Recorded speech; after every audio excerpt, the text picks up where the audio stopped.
a seguirlo haciendo. Lo que está en juego. Exa FM y Democracia AM. Encarnamos la libertad de expresión. Con periodismo crítico. 8:27. Ayer hubo una importantísima reunión empresarial en la ciudad de Guayaquil, auspiciado por la Federación de Cámaras de todas las regiones y de todos los órdenes o especialidades. Pero se vio claramente que la Cámara de Comercio del Guayas y la Cámara de Comercio de Quito fueron las entidades que asomaron con mayor protagonismo, si cabe el término, y mayor liderazgo. Creo que fue todo un éxito. ¿Para qué sirvió? Ya mismo nos dirá Patricio Alarcón, presidente de la Cámara de Comercio de Quito. Y de ahí parto yo a esta interrogante respecto a cuál va a ser el compromiso de los candidatos presidenciales para resolver la crisis económica y qué modelos de sustentación de sus propuestas van a poner en práctica. Es lo mínimo que la colectividad nacional puede exigir y especialmente la zona de empresarios y emprendedores, los jóvenes que quieren impulsar con otras ideas a la economía ecuatoriana y a quienes se están refiriendo, pero por táctica electoralista. No porque ninguno exhiba, lamentablemente digo, algún plan concreto, definido, en favor de los jóvenes que van a reemplazar a personajes como el aquí presente don Patricio Alarcón. Saludo a Mauricio Pozo, el candidato a la vicepresidencia de la República en la plataforma que está liderando la doctora, aquí tenemos la información de primera mano, ¿no? Y sabrá explicarnos. Además teníamos una crónica y una entrevista de sustento, me parece que de Diario Expreso, que convalidaba lo que usted ha dicho. Bueno, si le acepto, aceptaré con compromiso. Y lo conocemos. Imagínense el aporte que sería darle un complemento de sapiencia económica, como la que tiene con esfuerzos de preparación, de adiestramiento, de experiencia y de formación, el señor economista Pozo. Un lujo sería para ambos, ¿no? Se complementan. La propuesta conocemos, ya la formuló Mauricio, perdone que comience por esta inquietud de la ciudadanía. Ya le formuló a usted el señor alcalde de Guayaquil, el señor Jaime Nebot. ¿Usted qué le dijo? Gracias por la invitación, Gonzalo. Un saludo al doctor Mario Prado y a Patricio Alarcón, que nos acompañan aquí en la mesa. Me imaginé que iba a empezar por esto, Gonzalo, así que vamos a abordar el asunto tal como está recogido de alguna manera en la entrevista que me hizo el diario El Expreso el día de ayer en Guayaquil. El tema simplemente es que yo he tenido una relación cordial con el abogado Nebot desde hace bastantes años, desde que yo estuve en el ministerio y él era alcalde ya de Guayaquil, y el aprecio, el mutuo respeto que hemos mantenido. Muchas ocasiones hemos conversado sobre temas nacionales, sobre temas económicos.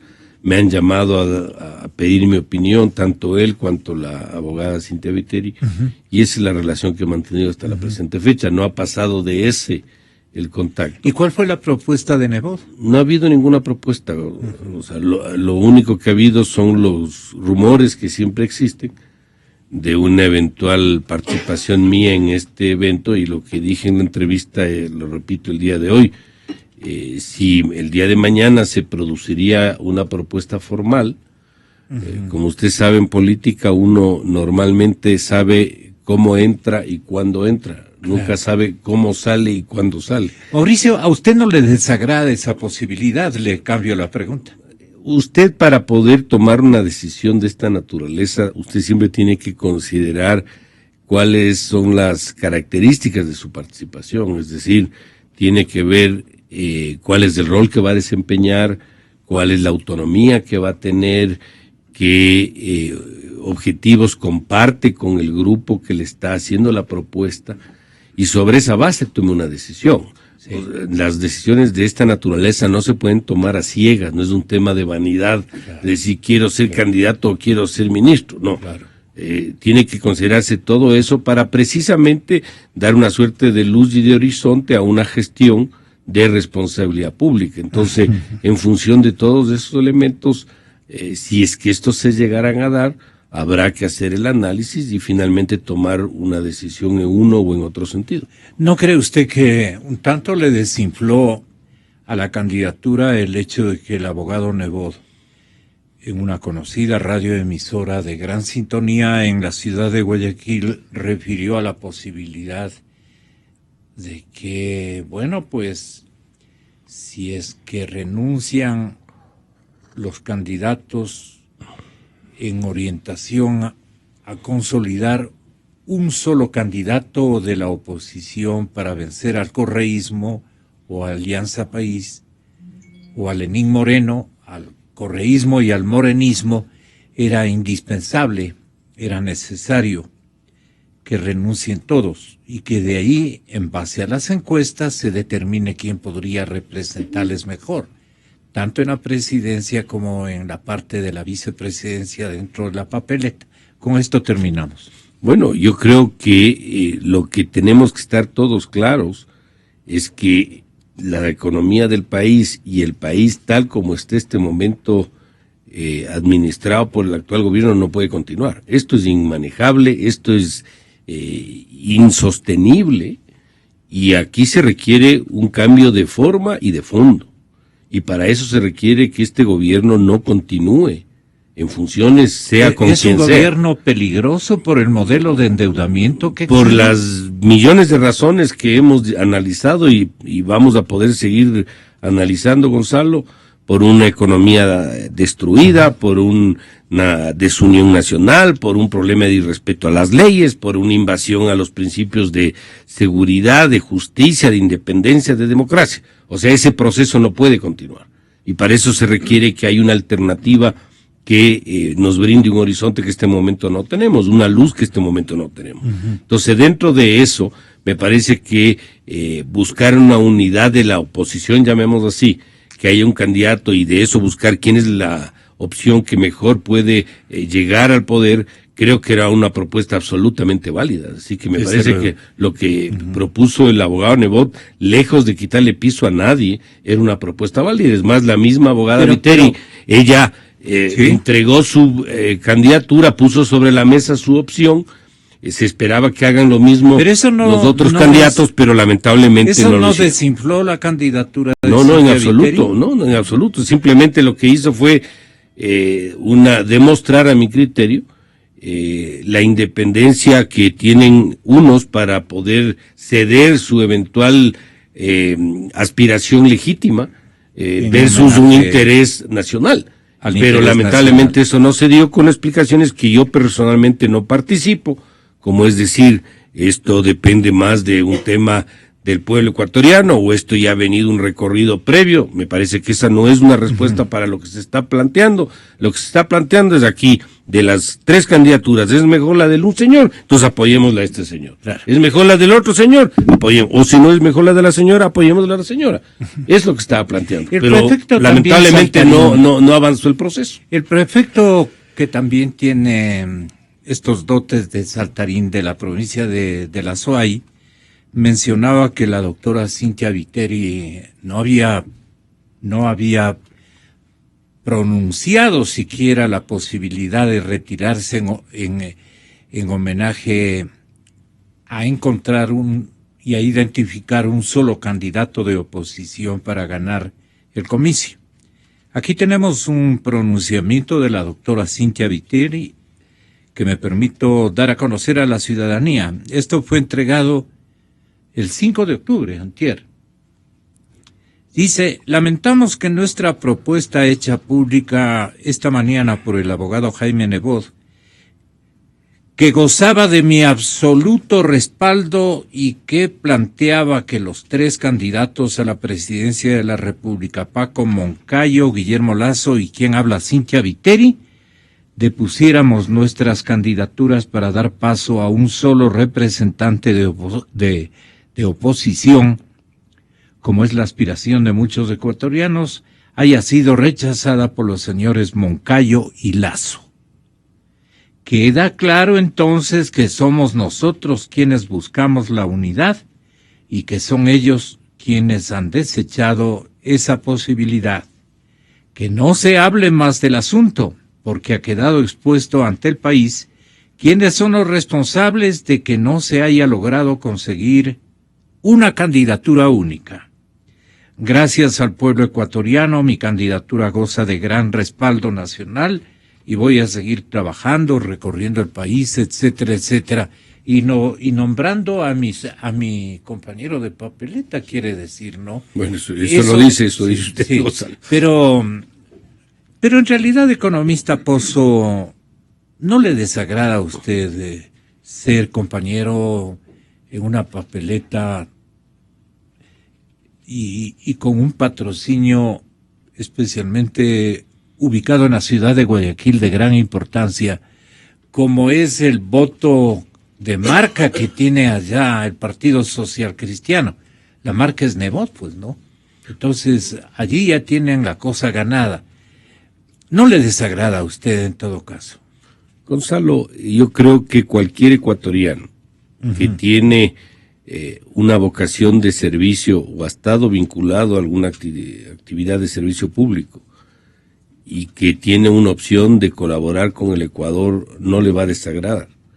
Yo creo que a nadie le va a desagradar una posición, una propuesta de esta naturaleza.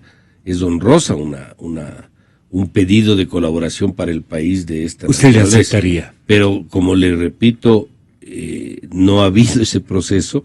Esto va a demandar. Pero ya le parló una serie de acuerdos con el abogado Nebot de esta posibilidad. Yo he conversado sobre temas económicos. O sea, aquí me han llamado a preguntar, oye, ¿cómo le ves el presupuesto del Estado? Pero pasó largos días usted en la provincia del Guayas. No, Gonzalo, no. Debe haber sido para madurar. No, como usted sabe, yo trabajo en consultoría, doy charlas, doy seminarios y tengo obviamente clientes en Guayaquil también, entonces me traslado permanentemente a esa ciudad.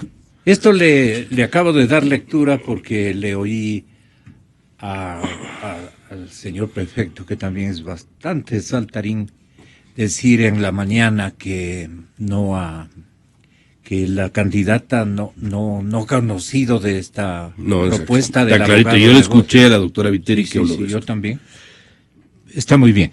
Bueno, vamos a lo de los señores empresarios. ¿Con qué criterio, doctor Patricio Alarcón, con qué criterio ustedes, los líderes, especialmente de los sectores comerciales del país, les invitaron, incluyendo a los mismísimos candidatos a la presidencia de la República? Le vi al general Moncayo, pudimos naturalmente verle a la doctora Cynthia Viteri. Al que no le vi es al señor Lasso, pero sí estuvo allí. No sé cuál fue la justificación de ausencia o de presencia. Gonzalo, buenos días. Qué gusto poder compartir este panel con el economista Mauricio Pozo y el doctor Mario Prado. Efectivamente, nosotros hicimos el lanzamiento de Consenso Ecuador en la ciudad de Guayaquil, una hoja de ruta que tiene 11 puntos que pensamos que ayudarán a reactivar la economía del país y sacarlo adelante. Efectivamente, estuvo presente como la mayor autoridad de la ciudad de Guayaquil el abogado Jaime Nebot, estuvo presente el general Paco Moncayo, estuvieron presentes representantes del Partido Social Cristiano, estuvo presente la Federación Nacional de Cámaras, estuvo presente en el panel Pablo Arosemena, presidente de la Cámara de Comercio. Guillermo Lasso, al parecer, en la Cámara de Comercio de Guayaquil se traspapeló su invitación y no le llegó. Entonces, no estuvo presente en el evento. Sin embargo, fue un éxito el evento, tal como lo fue aquí en Quito. Hay la apertura por parte de los candidatos, por parte de los partidos políticos, para conversar de temas tan importantes para sacar al país adelante, Gonzalo. Hablamos de reactivar la economía, hablamos de defender el empleo, hablamos de recuperar o impulsar la autonomía del IES. Hablamos de recuperar la competitividad y hablamos de un enfoque sumamente importante en el país, un enfoque estratégico que es el agro. Mire, este gobierno no ha tenido la planificación adecuada, no tiene un norte, ha gastado plata en todos los ámbitos posibles, pero no ha habido el enfoque como lo tiene una empresa, una persona que se profesionaliza. Entonces, nosotros hacemos también la propuesta en la cual muchos candidatos están de acuerdo en desarrollar al país por vía del agro. Y algunas iniciativas son muy importantes. Nosotros hablamos de las reglas macrofiscales. Yo creo que el Ecuador debe implementar buenas prácticas como lo hacen los países desarrollados. Creo que cuando un país tiene buenas prácticas en las reglas macrofiscales, puede acceder a mercados de capital a tasas no tan onerosas y a plazos más bajos, en mejores condiciones. Creemos nosotros que se debe respetar los niveles de liquidez adecuados de la reserva monetaria. El doctor Pozo habla de duplicar la reserva monetaria, él fue uno de los que escribió el documento. Se deben mantener niveles adecuados de gasto. Este país gasta mucho más de lo que recauda y ese problema, y por eso mismo se endeuda y por eso mismo toma decisiones irresponsables. Creemos que se deben mantener niveles adecuados de deuda. El país se endeuda para pagar el gasto corriente, y esto lo van a pagar otras generaciones. Creemos que debe volver el país a contar con un fondo de contingencia, un fondo de estabilización por cualquier desastre natural que pueda ocurrir. El Ecuador está sobre 2 fallas geológicas. Entonces creemos que se debe manejar el país con reglas claras, de una manera responsable. Creemos que los fondos de todos los ecuatorianos tienen que ser manejada por gente profesional. Lamentablemente en este país el dinero se maneja por el asistente del asistente del asistente, que algún rato seguramente fue asistente del economista Pozo. Gente que nunca ha producido nada. Creemos que se debe revisar la contabilidad nacional. No existe información adecuada. Mire, Gonzalo, si es que mi chequera, yo no sé cuál es mi saldo, imagínese, ¿cómo voy a girar un cheque? Me va a rebotar. Si es que una empresa no sabe cuánto cuenta en su pasivo, cuánto tiene de activo, no va a poder crecer, no puede manejarse así, no puede manejarse así un país. Lo muy importante en esta agenda, una reforma tributaria, Gonzalo. Muy importante. Nosotros creemos que se debe eliminar las sobretasas. Esto va a bajar el costo de la vida, va a incrementar el consumo, va a incrementar las ventas de la empresa, va a incrementar inclusive la recaudación del Estado. Creemos que se debe bajar de inmediato, eliminar el impuesto de salida de divisas. Esto va a bajar el costo para las empresas, promueve la inversión extranjera, la repatriación de los fondos, y la gente tiene que tener derecho, y las empresas tienen que tener derecho a mover su dinero libremente. Creemos que se debe eliminar el anticipo al impuesto a la renta. Es un impuesto injusto que cobra un porcentaje de los activos, del patrimonio, del costo y de los gastos de la empresa y de las ventas. Es un impuesto que existe básicamente cuando alguien respira le cobran un impuesto. Creemos que esto le va a dar oxígeno al sector productivo para invertir en su negocio, para emplear a más gente. Pero esta es una agenda para seguramente los candidatos a la presidencia de la República, sin excepción. Hay que incluir a Lenín Moreno, desde luego. A todos. ¿Por qué? Porque el actual gobierno, y apelo al doctor Mario Prado Mora, experto en materia especialmente tributaria. Claro que necesitamos lo que prolijamente el director de Cordes, el economista José Hidalgo Pallares, ha encontrado, ha ubicado en la necesidad de hacer una revisión a la contabilidad nacional como una de las prioridades de nueva planificación nacional de la economía. Y allí se debe estar destacando las succiones que ha hecho este gobierno con especial dedicatoria, y dicen muchos hasta de mala fe, para desarmar actividades eminentemente productivas que no van de acuerdo con las prioridades ideológicas que establece el programa de gobierno de este régimen, sino que responde a otro tipo de necesidades y de perspectivas. Entonces quiere decir que, un economista Prado, que lo que se necesita es reducir las cargas tributarias para que se produzcan recursos para ampular, digamos, la gestión emprendedora. En este caso, si por ejemplo Lenín Moreno está ofreciendo una gran participación a los jóvenes con emprendimientos, en eso han coincidido por ventaja todos los candidatos, pero Moreno le dio una fuerza de impacto a esto.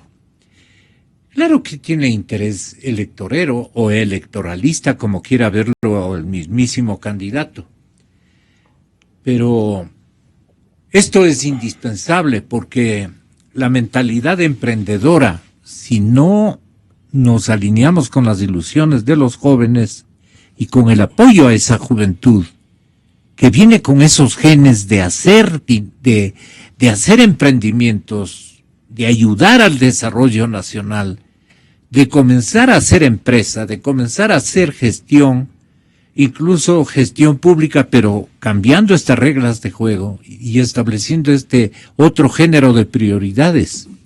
Entonces, a mí me satisface mucho tenerlo aquí, economista, porque siendo usted un experto en estas materias, nos va a decir cómo le parece la iniciativa de los empresarios. Muchas gracias, Gonzalo, por la invitación. Un gusto compartir con Mauricio y con Patricio. Tengo que aclarar que soy abogado, no economista. De lo contrario, podría ser objeto de algún juicio por estar utilizando un título que no me corresponde. Pero yo creo que es fundamental lo que usted acaba de decir, de fomentar el emprendimiento, porque el fomento del emprendimiento tiene al frente cuál es la visión que el poder tiene frente al emprendimiento. Si es que el poder cree que el agente económico, que el emprendedor está en esta actividad con el único propósito de evadir impuestos, lo que va a generar es lo que ha sucedido en los últimos 10 años, una normativa completamente agresiva que en lugar de fomentar el emprendimiento, lo desalienta. Entonces es un problema de visión. La visión es, si hay emprendimiento, ese emprendimiento tiene derecho a obtener el lucro. Ese lucro es completamente legal y legítimo, debe estar sometido a reglas claras impositivas y no hay razón para asumir que por el hecho de ser agente económico, mi propósito es evadir impuestos, mi propósito es delinquir. Entonces, yo creo que aquí se necesita un cambio de visión del poder respecto del emprendimiento. Si es que el poder ve en el emprendimiento un aliado, ¿qué es lo que va a hacer? Lo que va a hacer es facilitar la posibilidad de que haya nuevas inversiones, que se cree empleo, que crezca la economía. He escuchado con atención, por ejemplo, el ofrecimiento del candidato Moreno, de que él habla de que va a haber una moratoria normativa en materia tributaria.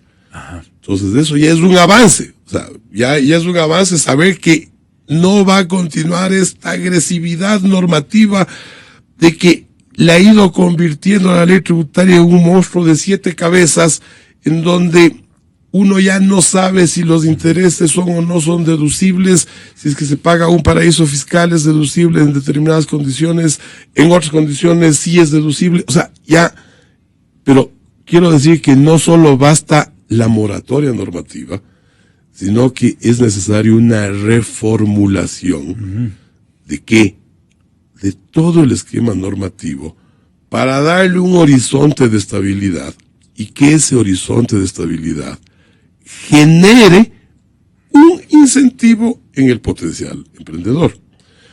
Creo que es fundamental tener presente que los impuestos son el ingreso con el cual se administra el presupuesto del Estado.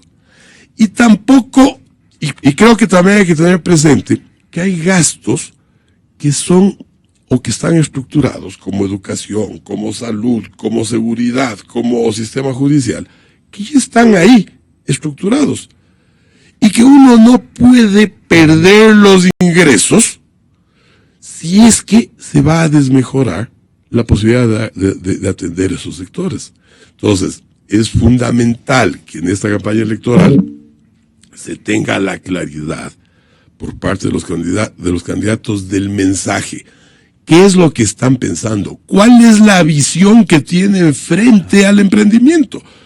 Si la visión es el emprendedor es un delincuente que quiere evadir los impuestos, no llegamos a ninguna parte. Si la visión es el emprendedor es un aliado estratégico para que el país progrese y supere este estado recesivo que tiene la economía, y vamos a darle unas reglas de juego que van a quedar trazadas y van a ser estables, esto va a cambiar. Esa es la visión que yo tengo sobre el asunto. Por eso yo no me he equivocado al estimar que usted es un gran economista, abogado. Lamentablemente abogado, dirán algunos. Sí, usted es un experto. Mire, economista Mauricio Pozo, aparte de darnos una opinión sobre el evento de la ciudad de Guayaquil, al que usted viajó a asesorarlo un poco, a darle algunos lineamientos que eran indispensables y que pusieron en práctica los señores líderes empresariales, que ha sido todo un éxito este evento. ¿Qué le parece a usted las 11 prioridades? Si quisiera que tenga la bondad de revisar la número 1, debe haber usted conocido el criterio técnico que tiene José Hidalgo Pallares desde el CORDE para optar por una revisión de la contabilidad nacional. ¿Qué representa o qué refleja, qué preocupación refleja esto? ¿Qué ganaría el país con la revisión de la contabilidad nacional? Gonzalo, lamentablemente hemos entrado en un proceso ya de desconfianza de las cifras, y esto es grave. Ya. Las cifras de crecimiento económico del año anterior son cifras que todavía no están clarificadas por parte de la autoridad, en este caso del Banco Central. Los números del último trimestre del año sorprendentemente dan unas cifras que alteran o modifican la tendencia que se veía a lo largo del año, que es que la situación económica, lejos de mejorar, se complicó.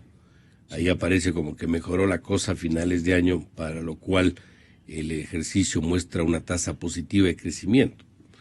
Eso fue observado en su momento por el mismo José Hidalgo, que entre paréntesis es un muy buen economista.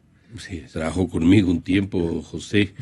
Es una persona seria, responsable. Con Alberto y Acosta objetivo. Burneo dicen que son las nuevas generaciones. Es bueno que hayan estos economistas jóvenes que están saliendo a la palestra, a la discusión pública, porque les refrescan en el buen sentido, porque hay otros jóvenes también que probablemente no están tan objetivos en el análisis. Muy ideologizados, tal vez. De alguna manera sí.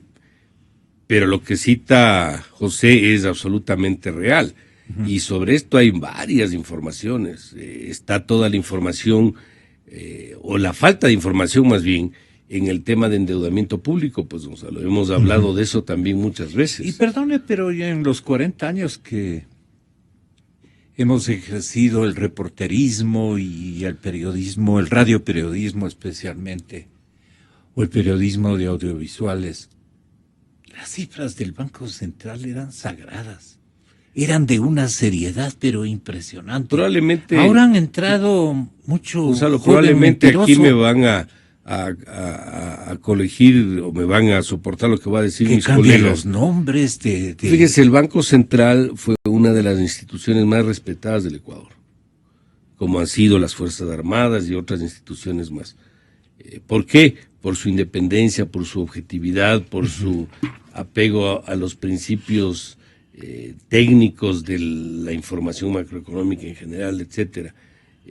Lo del Banco Central fue una institución que en un principio no tuvo una ley de independencia, después tuvo una ley de independencia, pero en la práctica, en su larga trayectoria, mayoritariamente fue una institución independiente del gobierno.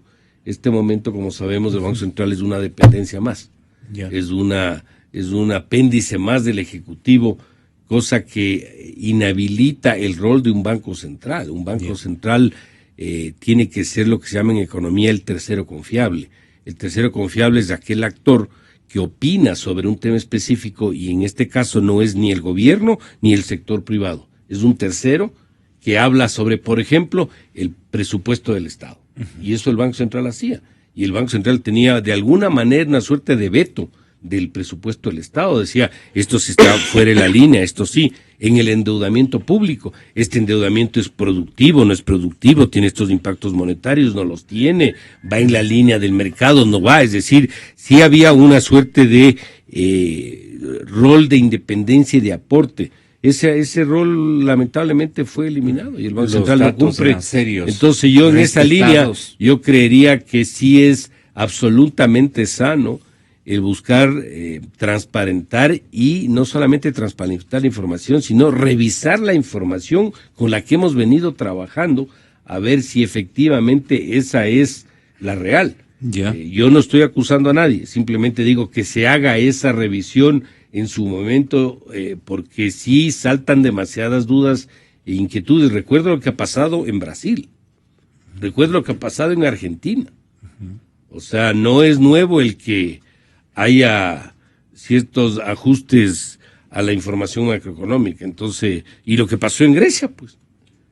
O sea, eso sí podríamos llamar maquillaje, ahí sí podríamos darle ese calificativo. Pero yo no estoy diciendo que eso ha ocurrido, simplemente estoy diciendo que habrá que hacer todas las investigaciones necesarias para verificar. Y volverle al Banco Central, que ese debería ser el rol de cualquier gobierno que tome funciones en mayo del siguiente año, volverle al Banco Central una institución independiente, de prestigio, de aporte a la comunidad. Señor presidente Alarcón, ¿no sería conveniente, digo yo, no, que los señores candidatos se acerquen a estas 11 prioridades de revisar la contabilidad nacional como un mandato indispensable y necesario, una verdadera prioridad para que ellos tengan los elementos certeros con los cuales ellos puedan trabajar sus propuestas electorales, ¿no? O presidenciales. ¿Cómo no va a ser indispensable que atiendan este otro, que es aumentar la reserva monetaria? Es una prioridad nacional. No es que ellos van a poder hacerlo este momento, pero tienen que precisarnos cómo ellos van a aumentar la reserva monetaria, si es que la van a aumentar. Yo me encantaría oír estos temas en respuesta que nos dé el señor Lenín Moreno, que nos dé el general Moncayo, que nos dé el señor Lazo, la compañera Cintia Viteri. La importancia de la reserva monetaria, caballeros, y distinguida dama y caballeros. Las nuevas reglas macrofiscales en el Ecuador, Estas, por ejemplo, y perdone usted, le pregunto a nuestro invitado, ciertamente de excepción, Mario Prado, ¿qué importancia tienen para usted estos títulos que yo he leído de las prioridades, 11 en total, que señalan los señores empresarios? Son indispensables, que memoricen prácticamente los señores candidatos. Contraten, se apoyen, elijan, pidan de favor a expertos en economía que tengan la bondad de orientarles. Yo, por ejemplo, sugeriría que usted sea convocado, pero por las 3, 4 plataformas, para que les dé una opinión a todos. No quiero que les facture, desde luego. ¿Cómo le parece estas prioridades que usted debe haberse enterado? Mire, yo creo que es fundamental que el sector productivo, que es uno de los actores de la vida económica, pueda poner en el debate, en el tapete, cuáles son las aspiraciones que tiene el sector productivo. ¿Por qué? Porque el sector productivo es un sector importantísimo que mueve la economía. Y ahí venimos nuevamente a este aspecto ideológico. Yeah. Los últimos 10 años ha caracterizado, ¿por qué? Porque el modelo económico se ha fundamentado en que el Estado es el motor de la economía y que la inversión privada tiene el carácter de subsidiario. Cuando ya empiezan todos estos problemas económicos de recesión que estamos viviendo, el gobierno se apura en dictar una ley de alianzas públicas privadas con la intención de que esta alianza de públicas privadas entre a manejar grandes proyectos y solucione el problema. Pero hay una distancia entre lo que puedan hacer las alianzas públicas privadas y lo que hacen los empresarios ecuatorianos todos los días desde distintas actividades. Entonces, poner en el tapete la visión del sector empresarial respecto a la conducción del país para salir de la crisis es importante.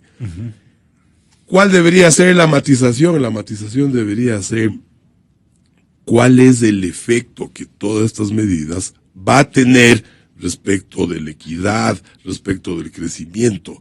Obviamente que un manejo económico responsable, alejado de prácticas populistas, es la mejor garantía para darle una sostenibilidad en el tiempo a toda la actividad económica. Aprovecho la especialización que usted nos ha denotado a lo largo de los años. Aquí se plantea como prioridad número 4, y lo hace el mismísimo Pablo Arosemena, homólogo en Guayas de Patricio Alarcón, presidente de la Cámara de Comercio de la ciudad de Guayaquil. La reforma tributaria que recaude y fomente la inversión. La reforma tributaria que recaude, sí, pero en función de fomentar la inversión. ¿Cómo debemos entender, digamos, esto que puede servir como un respaldo y una motivación, una acción motivante para el empresariado y para los inversionistas ecuatorianos y extranjeros? Desde el punto de vista del inversionista, el sistema tributario es fundamental, porque el inversionista, nacional o extranjero, va a preferir hacer sus inversiones en un estado en el cual existan al menos las siguientes características: una estabilidad normativa que le dé certeza respecto al desempeño de su actividad. Segundo, un sistema de justicia que sea independiente y que garantice que frente a la pretensión recaudatoria de la administración tributaria, los jueces serán los que determinen el verdadero alcance y contenido de la ley. Aquí hay un problema, y es un problema que existe, que todo el mundo lo dice en secreto, nadie lo dice públicamente, pero aquí hay un problema que realmente asusta y aleja a los inversionistas. La Corte Nacional de Justicia, la Sala de lo Tributario, es una dependencia de la función ejecutiva. Entonces, usted ha escuchado, siempre ha escuchado, que las autoridades dicen el Servicio de Rentas Internas gana el 70% de los casos. Eso le ponen como argumento. Y frente a esa realidad, usted lo que regresa a ver y dice, no gana el 70% de los casos, gana el 100% de los casos, porque lastimosamente el sistema de casación está cooptado por la administración tributaria.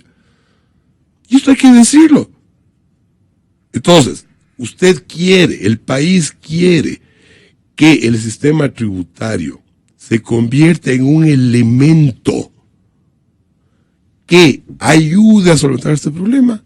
Son dos temas muy claros: estabilidad normativa por un lado, y por el otro, una independencia real de la función judicial.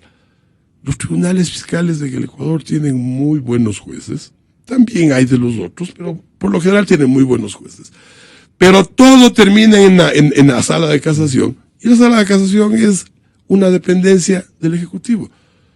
¿Qué inversionista puede venir al Ecuador con confianza si sabe que la administración de justicia tributaria no funciona?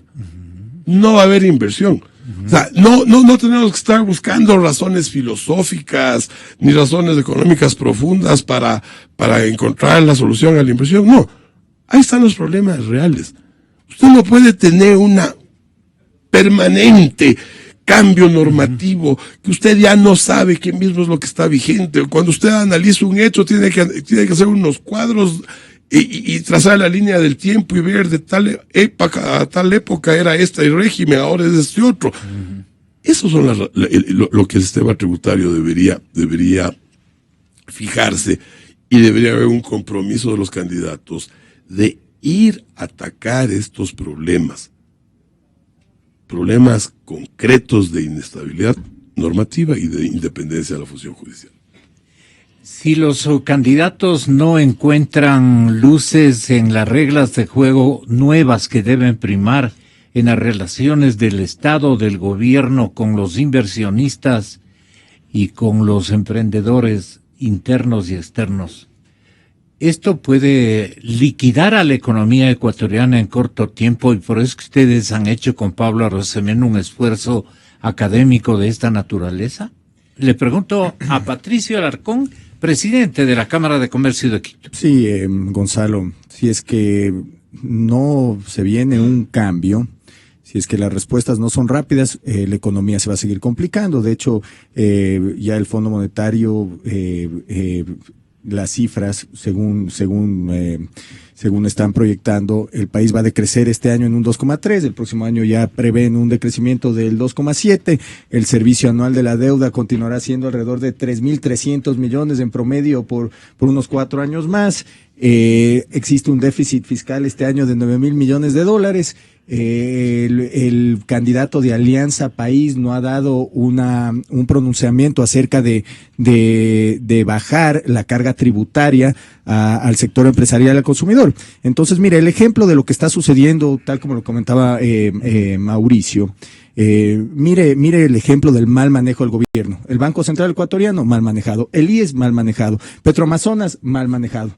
Todo lo que en donde empiezan a interferir, empieza a fracasar. Entonces es hora de que inclusive el candidato del gobierno se alinee para conversar. El país va a requerir de consensos, el país va a requerir de acuerdos, porque, Gonzalo, créame que llegue quien llegue al poder, sea, creo, con Guillermo Lasso, sea Cintia Viteri, sea Lenín Moreno, va a tener que tomar medidas. Y esas medidas van a generar problemas en la sociedad, porque son medidas traumáticas. Entonces, todos los sectores de la sociedad civil tienen que estar alineadas a ciertos cambios que se tienen que dar, y nosotros queremos que se reúnan para conversar, y estamos impulsando un debate nacional.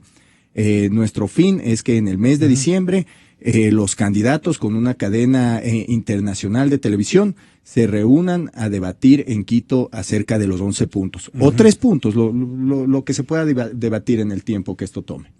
Sí, señor economista Mauricio Pozo, le quería comentar, el señor presidente del Perú visitó la China recientemente y se entrevistó con las autoridades económicas de ese gobierno.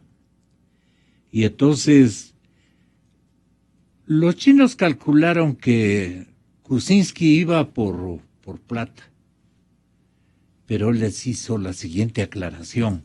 Los chinos están bastante decepcionados con sus inversiones en Venezuela, en varios otros países latinoamericanos. No les fue muy bien. No, pero esos no son inversiones.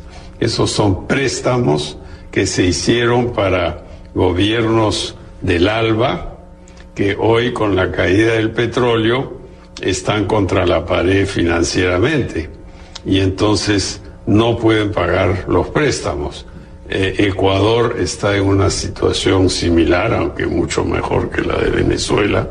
Y de repente en China hay gente, y creo que la hay, después de mi viaje estoy seguro que la hay, que están diciendo, oye, ¿para qué vamos a prestarle a gente que de repente no tiene buen crédito?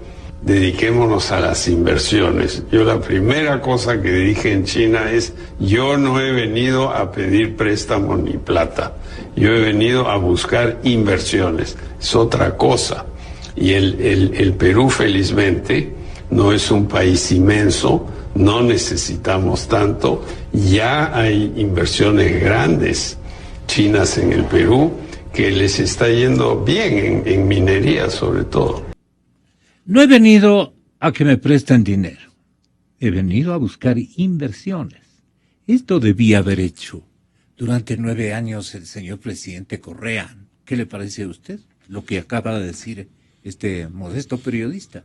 Esto debía haber dicho a los chinos el señor presidente de la República y tendríamos, la pregunta es, si hubiéramos tenido inversiones o ya les encantó a los chinos ganarse 10, 11, 12% de tasa de interés sin hacer el menor esfuerzo, sino más bien exigiendo que los que prestan el dinero tienen derecho a manejar los proyectos, a manejar las inversiones, a construir la infraestructura para la cual se ha pedido empréstitos.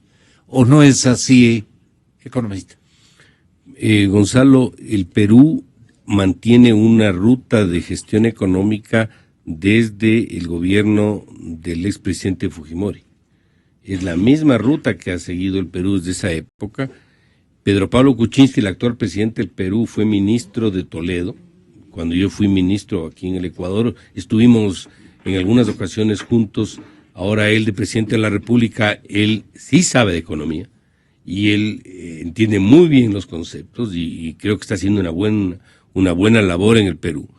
Y claro, esto lo que acaba de decir es el resultado, y puede decirlo, porque la economía peruana es una economía estable. Es una economía que ha seguido una ruta, es una economía que tiene un norte, es una economía con acuerdos internacionales, es una economía que ha crecido de manera constante y permanente en el tiempo, y obviamente tiene las condiciones y las garantías como para poder decir, señores, este es el Perú, vengan al Perú, nosotros les garantizamos todo esto para que usted traiga esos recursos acá. Yo recuerdo el gobierno del expresidente García, Alan García, en su segunda administración obviamente, que yo estuve presente en una ocasión con unos empresarios ecuatorianos en el Palacio de Gobierno del Perú. Nos recibió el presidente García con un sombrero de paja toquilla y nos invitó como ecuatorianos a que invierta en el Perú. Y dentro de la invitación lo que nos dijo es, aquí ustedes me tienen que decir la más mínima o el más mínimo inconveniente que ustedes vean, que yo personalmente les voy a resolver aquí. Esa es la forma de vender un país, esa es la forma de garantizarle estabilidad, de darle reglas claras, de darle apoyo permanente para que haya inversión. Caso contrario, nos toca hacer lo que han hecho, salir a mendigar por plata y que ellos pongan las condiciones y terminar pagando las tasas de interés que estamos pagando. Se habría un programa económico, se habría un norte a donde se dirige el país, se habría un horizonte a donde podemos caminar, se habría estabilidad tributaria, obviamente las condiciones serían absolutamente distintas. A eso deberán apuntar los candidatos y el nuevo gobierno que se posesione en mayo próximo. Doctor Prado, comente estas inquietudes que tiene o realidades que nos cuenta Mauricio Pozo. Mire, Gonzalo, lo que Mauricio está poniendo en el tapete es lo valioso que resulta un manejo institucional de un país, en donde se tienen reglas de juego claras, en donde se tiene un objetivo definido, en donde se tiene un sendero a transitar. Esto que plantea, que pone el ejemplo del presidente Kuczynski, que pone el ejemplo de la conversación con el presidente García de Perú, es un tema que nosotros deberíamos tomarlo. Estamos a puertas del cambio de un gobierno, Creo que el nuevo gobierno que venga va a verse forzado necesariamente a tomar medidas de ajuste para corregir todos los problemas que existen en el manejo económico, y estas medidas de ajuste, que son dolorosas, tienen que estar encaminadas ¿a qué? A generar una verdadera institucionalidad que permita tener un horizonte definido y que todo el mundo se base en ese horizonte. Cuando usted pasa de sobresalto en sobresalto, lo único que no puede hacer es ver mañana, porque tiene que estar resolviendo el problema de hoy día, tiene que estar viendo. Estaba conversando con algunos empresarios que están ya desesperados pensando cómo van a pagar el 13º sueldo. Están ya, rato están pensando cómo van a pagar el 13º sueldo. Así es. Y están, claro, como dice Patricio, están pensando cómo voy a pagar el 13º. Con deuda. Con deuda. Empresarios que están en rato ya en la toma de decisión de reducir más todavía la nómina. Empresas pequeñas, empresas medianas, empresas grandes, que han ido reduciendo la nómina y que ahora están pensando en si ya es momento ahora de reducir o esperar el fin del año. Entonces, así usted no tiene un medio ambiente que sea el apropiado para poder encauzar todo un manejo económico que sea positivo para la población en general. ¿Estará pensando en esto también Paco Moncayo, también Lazo, también Lenin Moreno y Cintia? Yo creo que todos están pensando en esto. O sea, yo creo que por definición todos están pensando en esto. Lo que puede haber es visiones distintas de cómo arreglar. No creo que ningún candidato a la presidencia esté pensando en cómo destruir el país. Cada uno está pensando cómo arreglar este problema. Hay visiones distintas. Ya. ¿Cuál es la mejor visión? La solución no es más deuda. No, la solución es sentarse a analizar todos los desajustes fiscales que existen y que esos desajustes fiscales no pueden seguir cubriéndose con más deuda. Ni más impuestos. Si usted ve... más impuestos. Si usted ve el saldo en la cuenta del sector público, ha sido un saldo chiquito durante todo el año, que ha ido creciendo porque se obtuvo un préstamo de la China de 1.500 millones, se obtuvo otro préstamo de la China, se colocaron bonos por 1.000 millones, se hizo venta anticipada de petróleo a Singapur. Es lo que le mantiene a la... Ya no puede usted seguir resolviendo ese problema con deuda. El incremento de los impuestos de este rato tampoco es una solución, porque estamos matando a la gallina de los huevos de oro. La caída del nivel de la actividad económica es de tal naturaleza que usted ve caída de ventas de entre el 25 y 30% en todas las actividades de ventas al detalle. Y ve usted cómo ha disminuido la recaudación tributaria sustancialmente. Entonces, aquí hay que refrescar el manejo, hacer un manejo, Mauricio ha dicho, Patricio ha dicho, un manejo que sea claro en cuanto a generar un horizonte en el cual todos nos sumemos con confianza a trabajar en eso. Doctor Prado, resúmo su contribución esta mañana. Usted es un gran economista, extraordinario economista, que no quiere reconocerlo. Le agradezco muchísimo y gracias, doctor Alarcón. Gracias. Señor economista Mauricio Pozo, muchísimas gracias. Venimos inmediatamente con el tema de Hábitat 3. No es solo un concurso de frecuencias, es la batalla decisiva por la libertad. La libertad